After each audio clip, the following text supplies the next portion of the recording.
in a remote rescue base where the wind howls and blizzards often cut off every road, there was a quiet woman who carried an old flight helmet on her shoulder for 22 years.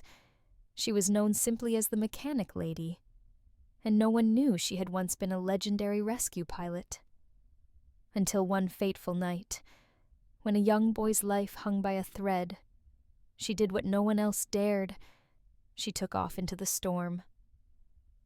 This is a story of courage, of an unsung hero, and of the lesson that legends never retire. They just wait for the right moment to rise again. If you find this video interesting and brings some lessons to you, please click the like and subscribe buttons to encourage us to bring you more meaningful stories. And now let's listen to the story together. At the summit of a snow-capped mountain, where the wind howls through every crevice and the sky is forever overcast, stands a rescue base known as Wind's Peak. Here, bright orange helicopters weave through blizzards to save lives. Among the quiet heroes who work here is a woman named Lynn, 64 years old, affectionately known as the Mechanic Lady. Lynn is not someone who stands out. Every morning she arrives at the base at 5:15 a.m., carrying an old thermos, and begins her meticulous work inspecting each bolt and every rotor blade. She is a woman of few words, always working in silence, and almost no one knows her past. The young pilots often call her the Mechanic Lady, without realizing that Lynn was once a legendary rescue pilot. She had flown through fierce battle zones, saving hundreds of lives under the harshest conditions. But after a great tragedy, she turned her back on the sky and chose a quiet life among the helicopters. One day, a brutal blizzard struck, cutting off all communication and supply lines. A 9-year-old boy lay gravely injured in a village 100 miles from the base, in desperate need of rescue. Every pilot refused to fly under such treacherous conditions. Just when all hope seemed lost, Lynn quietly walked into the dusty old storeroom and pulled out the flight helmet that had lain untouched for 22 years. The blizzard grew fiercer than ever, carrying with it gusts of wind that screamed as if tearing the sky apart. Inside the Wind's Peak command room, the emergency lights flashed continuously, signaling a flood of rescue calls. But none of the remaining pilots dared to take off. Kang, a young pilot recently assigned to the base, was hunched over a map cluttered with tangled contour lines of the snowy mountains. He bit his lip, shaking his head. There's no way we can fly. Zero visibility. The winds are at 80 miles an hour. Another pilot, Bao, usually confident and fond of challenges, lowered his head and sighed, though he'd landed in tropical downpours before he had never seen a snowstorm like this. I'm not risking my life, Bao said, avoiding eye contact. One life, yes, but mine's worth something too. At the radar screen, and the young technician placed her hand gently on the glass. The area of Whitestone Valley, where the injured 9-year-old was waiting for rescue, appeared as a tiny red dot in a sea of gray alarms. The boy is in a deep coma, and said, her voice hoarse. No roads are passable, and no ambulance can get through. He won't make it through the night unless we get him out. A heavy silence fell sharp and cold. Everyone could hear the wind rattling the glass, reminding them of the fury waiting outside. Kang folded up the map, his voice full of helplessness. It's madness to try to fly right now. Lynn stood at the back of the room, her sunburned hand resting on an old wrench, her gaze fixed on the darkness beyond the window. In the dim glow of the fluorescent light, the small scars on her hands gleamed like memories. No one knew that inside Lynn's chest, the heart of the pilot she once was still beat strong. She heard the wind, that sound only those who had stared death in the face could understand. That wind was the sky, calling the rhythm of lives waiting to be saved. A voice broke the silence. It was an eyes red from worry. If no one flies, that boy won't survive. Lynn looked up, her eyes meeting Anne's.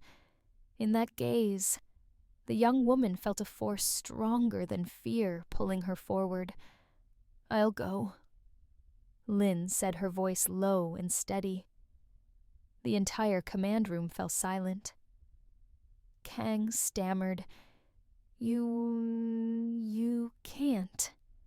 You haven't flown in over 20 years."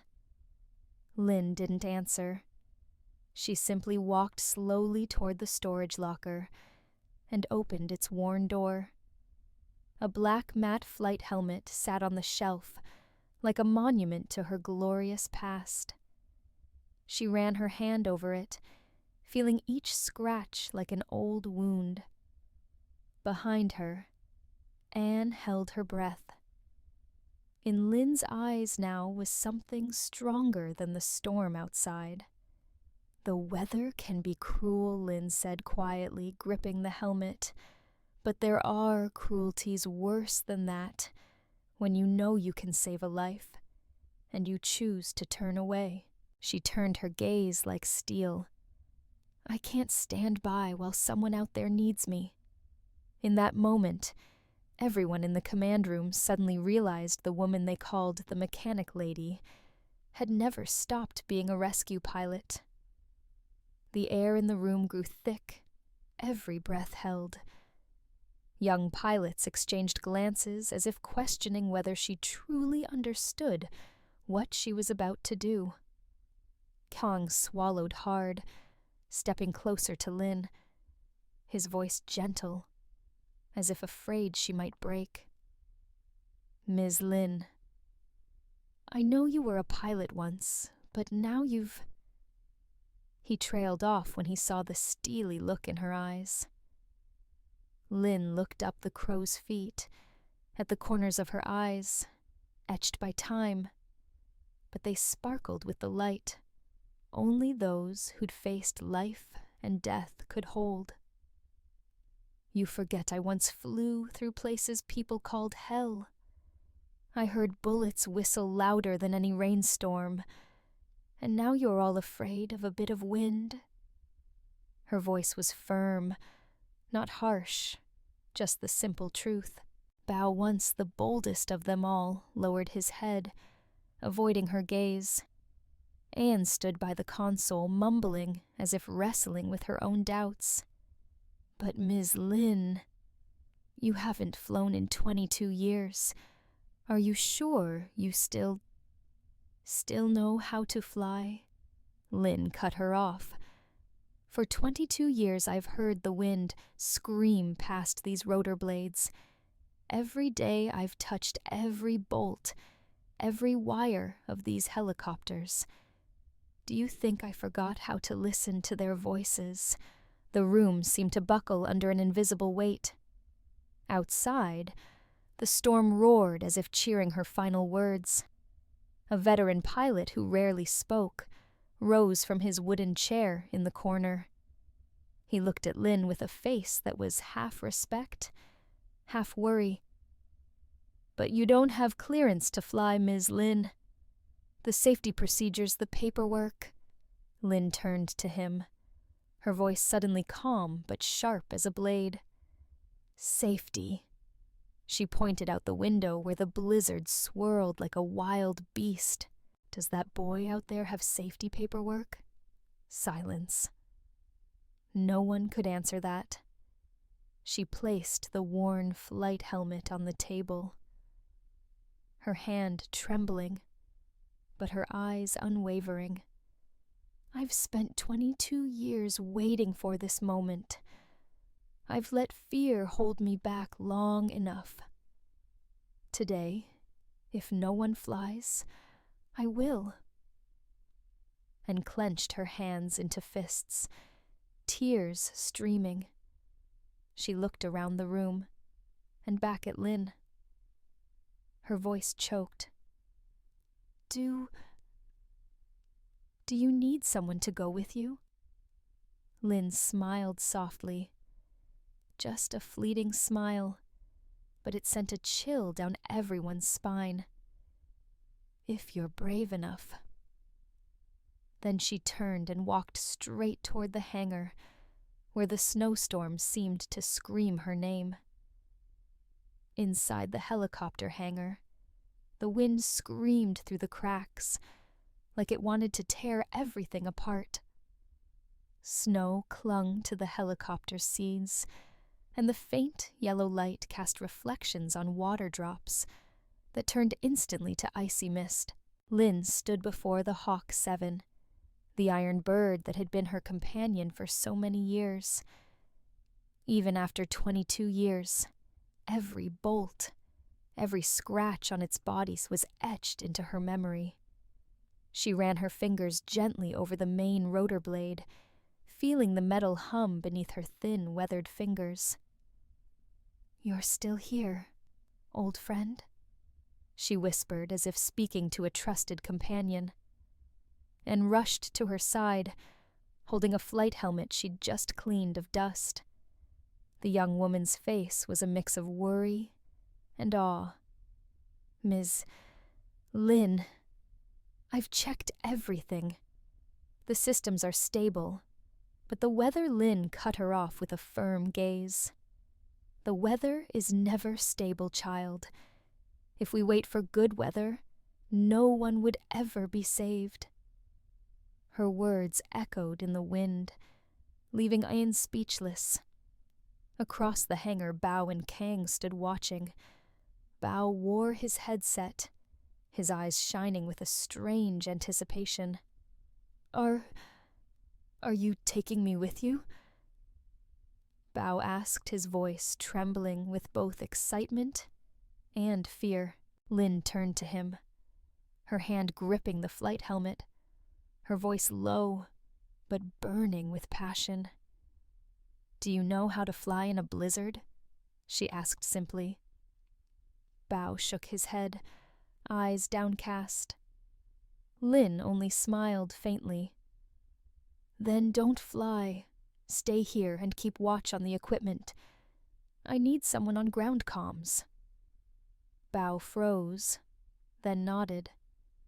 He had never seen anyone treat the storm like a companion. Anne stepped forward. Then let me handle the comms for you." Lynn nodded. "Good. Wear the headset.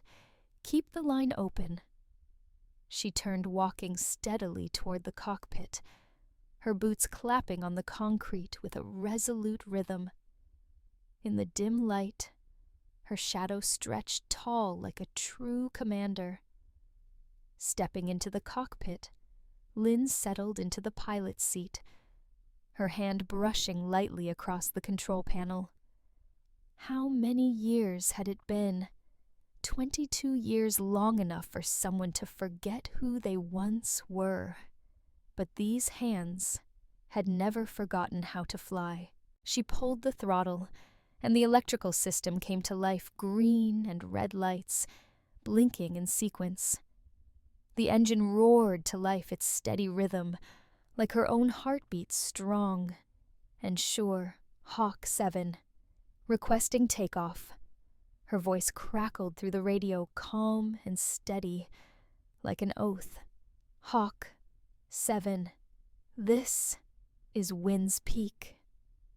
Anne replied, her voice trembling with worry. "Ms. Lynn, please, be safe." A small smile crossed Lynn's face. "Don't worry. I've flown through places far worse than this." Outside, the blizzard raged on visibility near zero. But inside the cockpit, Lynn's eyes were calm and determined. She remembered the moonless nights, the deafening gunfire, the flights into darkness to rescue those in peril. Hawk, 7, ready. She gripped the controls, and the helicopter trembled, beginning to rise. The rotor blades roared to life, snow swirling violently. At that moment, everyone on the ground held their breath. In the flickering light, the Hawk 7 looked like a warrior standing tall in a world of white. In the cockpit, Lynn whispered, "This time I won't let that boy wait." Then she tilted the controls, heading for Whitestone Valley, where a single life was waiting. The helicopter dove into the blizzard, like an arrow slicing through the night. And in that moment, everyone realized the mechanic they once underestimated had never stopped being a rescue pilot. The rotors sliced through the wind, each gust striking the helicopter like the fists of a raging giant. Inside, Lynn squinted at the trembling radar screen and the vibrating control panel. The blizzard pounded against the windshield ice, building up so thick that everything outside turned to blinding white. Hawk, 7. This is Wind's Peak report. Your position. Anne's voice crackled through the headset, shaky but hopeful. Lynn adjusted the frequency knob, her voice as calm as ever. Hawk, 7. 5 miles out from base altitude. 300 feet, visibility near zero. Continuing to Whitestone Valley. She closed her eyes for a second, breathing deeply, listening to the hum of the rotor beneath her fingers. In the wind, she felt every vibration of the aircraft, like hearing its very heartbeat. Memories of night flights under gunfire battlefields long past reminded her that she had flown through hell and survived.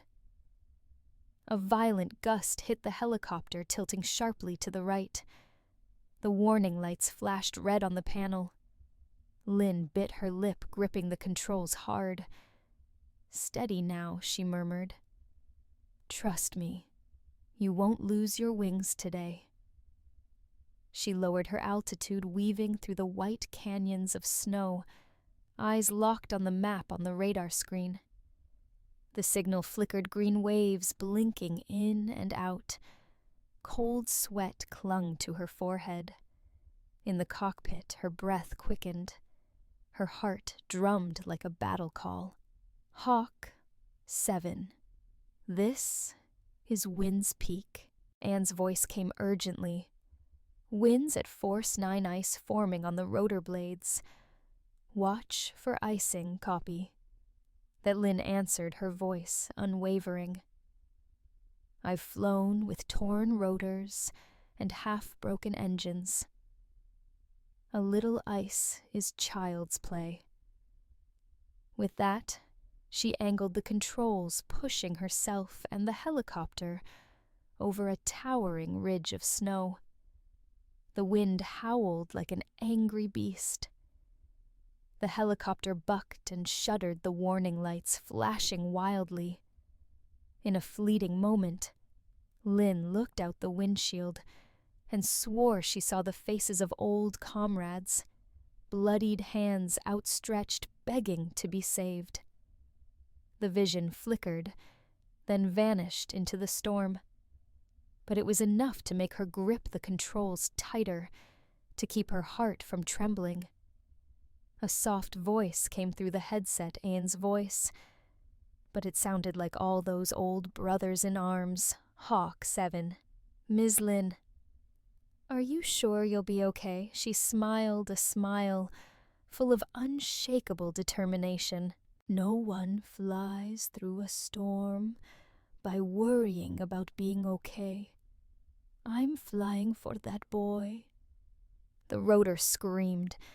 The helicopter shook violently, as if the storm itself was daring her to continue.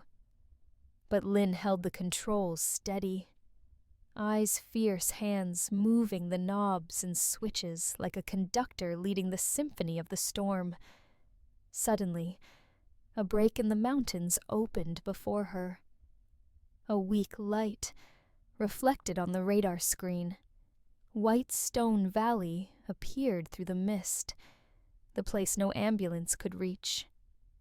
There, a 9-year-old boy was waiting. Hawk 7, preparing to land. Lynn's voice came steady as a vow in the cabin, and held her breath. The engine roared. The wind howled, snow lashed at the helicopter's sides. But Lynn remained calm, hands steady on the controls, her eyes burning bright in the blizzard's night. The helicopter touched down on the frozen ground, like a warrior angel, gentle, yet sure, without a single unnecessary jolt. The moment the skids met the Iceland opened the door, leaping into the snow like a soldier returning from the battlefield. On her shoulder, the old flight helmet caught the faint yellow light. In her eyes there was no fear, only determination. And in that moment, everyone finally understood the mechanic they had once underestimated was in truth a commander who had never bowed to any storm. The wind howled through the mountain pass, carrying with it a bone-chilling cold. Lynn crouched low, gripping her flight helmet tightly, as she strode with purpose across the thick snow toward the stretcher being wheeled out by the rescue team. The 9-year-old boy lay there, his face smeared with dirt, his breaths shallow, with only a few hours left to fight for his life. "Miss Lynn," Anne called through the radio, her voice shaky from the wind. "The boy's condition is critical. We need to take off now." Lynn turned sharply, her eyes blazing. "Confirmed," she replied, her hand gripping the controls as if she were holding the boy's life itself. "I'll bring him home." Josh, the only technician brave enough to stay by her side, ran up, his face pale with cold and fear. "Ms. Lynn, visibility is down to less than 20%. The radar's nearly out." Lynn's eyes met his, her voice firm, but filled with the compassion of someone who'd witnessed too many battles between life and death. "That boy needs a pilot, not a radar," she said, her gaze locking onto his. "If you're afraid, get out.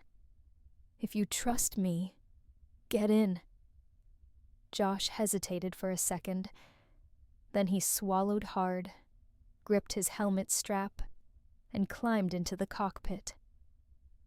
"I'm with you," he said, his voice steady. In the cockpit, Lynn did a final check of the instruments. The control panel flashed red with constant warnings of ice buildup, wind shear, and rotor vibration. She took a deep breath, her hands trembling with cold, but her eyes were sharp as steel. "Hawk 7, preparing for takeoff," she called into the radio. "Hawk 7, this is Wayne's Peak." Anne's voice cracked with emotion. "Ms. Lynn, please bring that boy home safely." Lynn looked out through the snow-crusted window, where the base lights had become nothing but faint, blurry dots. "Don't worry. I still know how to listen to the wind." The helicopter shuddered as the rotors began to spin. The engine roared, drowning out the howling wind. In the cabin, the boy lay pale and fragile. Josh placed a hand on Lynn's shoulder. Ms. Lynn, the boy. He'll be all right, she whispered, as long as I can fly. No one gets left behind. P. Hawk 7. Lifted off the ground with a mighty roar. The storm still raged, snow slamming against the aircraft as if trying to tear it apart. Inside the cockpit, Lynn's hands gripped the controls, her eyes calm as she stared at the darkened radar screen. Now it was all about feel and instinct. The wind screamed through the mountain pass like a battle horn. The helicopter lurched, the rotors vibrating violently, the ice warning blaring again and again. Josh went white, gripping the seat with all his might. "We're tilting left. The main rotor's about to lock up," he shouted. "I know," Lynn barked back, her voice full of command. "Don't fight the wind. Let it guide you." She leaned with the motion, listening to the rotor's song like an old melody. In her mind, she saw nights flying under fire, the whistling of bullets, and the whispered promises of comrades. Don't leave anyone behind. She smiled faintly. I've never left anyone behind. With a practiced hand, she adjusted the controls, dropping altitude, to let the wind carry them through a narrow pass. The helicopter rocked violently, then steadied as if even the storm had to bow to her will. Ahead, the lights of Wind's Peak appeared blurry through the heavy fog. Lynn pressed the radio button. Hawk 7 preparing to land. Ready to transfer patient. Hawk 7, this is Wind's Peak ground crew, is ready. Welcome home. Anne's voice trembled with emotion. The helicopter banked and settled onto the makeshift landing pad, surrounded by trucks arranged in a circle, their headlights forming a runway of light. The Hawk 7 touched down the rotor, slowing as snow swirled around them. Lynn unbuckled, opened the door, and stepped out like a commander returning from battle. The wind slapped her face, but her eyes shone. She lifted the boy into her arms, handing him to the waiting medics. "He's going to live," she said, her voice trembling with emotion. Josh stood behind her, eyes brimming with tears. "Miss Lynn, you're not just a mechanic. You're a true rescuer." Lynn turned to him, her gaze softening. "I just did what a rescue pilot is meant to do. Never leave anyone behind." Cheers erupted across the snowy ground, banishing the cold. Lynn smiled a rare smile, one she hadn't felt in 22 years. That night, no one called her the mechanic lady anymore. They called her Commander Lynn, the one who flew through the storm to bring a life home. The lights on the helicopter landing pad gradually dimmed as the storm receded. The air was still cold, and snowflakes drifted lazily down, but the howling winds had finally calmed. In the hangar, the Hawk 7 lay silent, a thin layer of snow dusting its frame. Lynn sat on a metal stair beside the helicopter, holding her worn flight helmet, her fingers slowly tracing the time-worn scratches. A gentle breeze carried the familiar scent of oil and metal. She lifted her gaze to the night sky, a vast black canvas dusted with stars. That light reminded her of those long-ago night flights, those moments balanced between life and death, where one wrong decision could mean never coming home. A figure appeared at the hangar door and holding a logbook and a steaming cup of coffee. "Miss Lynn," she called softly, her voice still shaky after the harrowing night. "The hospital called. The boy He's out of danger. They said that without you, he wouldn't have made it." Lynn smiled faintly, her eyes glowing with quiet joy. "The boy was stronger than we thought," she replied, her voice warm and steady, like a flame in the winter night. Anne stepped closer, holding out the coffee. "I made this for you. You're the hero of this base." Lynn shook her head gently, a touch of sadness in her eyes. "I'm no hero. I'm just someone who never forgot how to listen to the wind." The metal door creaked open, and Josh and Bao entered holding a framed flight map. In the center, they had sketched her flight path from the night before, a jagged, fiery red line against the darkness. Beneath it, they'd written Storm Night, the Last Mechanic. Josh set it beside Lynn, his eyes full of respect. "We want you to teach us, not just how to fly, but how to be brave, like you." Lynn looked up the lights reflecting on her face, lined but radiant with strength. She held the map, her fingers gliding over the flight path. In her heart, memories of Battlefield's old comrades and the storm from the night before surged back. She drew a deep breath and stood. "All right," she said, her voice ringing strong. "But first, you have to learn how to listen to the wind. It's not in any book. It's in the heart of every helicopter, and in each of you." Her gaze swept over each young face one by one. "Badges, ranks, they don't save lives. You do." And Josh Bao and the other technicians gathered around her. No one called her the mechanic lady anymore.